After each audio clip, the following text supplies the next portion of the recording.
Базар маңына бейне камералар орнату қажет. Көлік жүргізушілері жолаяқтың белгісіне баса назар аудармайды. Интернет желісі нашар. Осы секілді өзекті сұрақтар Сарыағаш ауданының әкімі Арман Айдарұлының Жібек Жолы ауылдық округі тұрғындарымен кездесуінде көтерілді. Нақтырақ алдағы бейнесюжетте. Аймақ басшысы Арман Абдуллаев Жібек Жолы ауылдық округіне сапары барысында жергілікті халықпен ашық алаңда кездесіп, халықтың көкейіндегі өзекті сұрақтарды тыңдады. Өңір экономикасы алда болғанымен шешімін таппай отырған өзекті проблемалар жетерлік.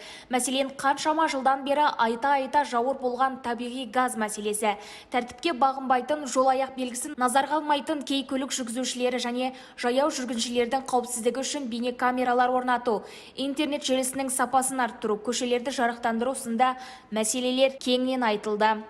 Мына қазір 12-13 күн болды, қазір трассаға, главный трассаға лампочканың жанғанына. Жүрді тек қана бала деген нәрсеге қарамайды, сол мәселені өз жүргенен негізі. Мына светофорды қойғандарыңыз қайтейік, бұл жерде ешқана камера істемейді. Қазір мына Еврафта жоқ, пешеход бар. Ердәулет ойхананың алдында да остановкада пешеход, главный пешеход бар.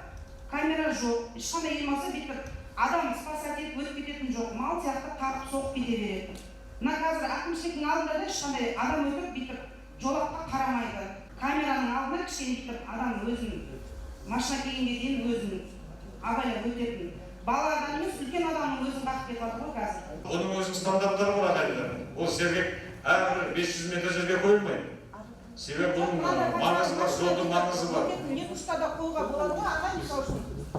Менің пешеходтың өзіне ешқандай не жоқ қой. Біз пешеходтан өтіп жатқан пешеходқа водитель. Кедергі сұрап отыр ғой, кедергі. Түсінікті. Знак жоқ, 50-мен келсін, 60-кесін деген знак жоқ мысалы үшін. Алда соқ қағып кетеді. Пешеходтың көріп тұрғанымен уже біз знак. Түсінікті. Бұл жол өздеріңіз білесіздер, бұрын республикалық маңызы бар жол болған, Қазавто жолға қарайтын. Одан кейін ол облысқа өтіп та, оңтүстік жолдары деген мекемеге қазір жауапты көрді. Әкімшілікті өткіздік па? Мысалы қазір облысқа өткіздік қой жаңағы түрлердің бәріне қолын қойып, енді олар бізге жеткізіп беру керек, бірақ әкелген жоқ. Қазір ол жол біздің аудандық балансқа өтіп жатыр. Біз сол жолдың меншігімізге алатын болсақ, жаңағы сіз айтқан жол белгілерін, жол кедергілерін қою бойынша жұмыс жасайды. Мен жазып алдым.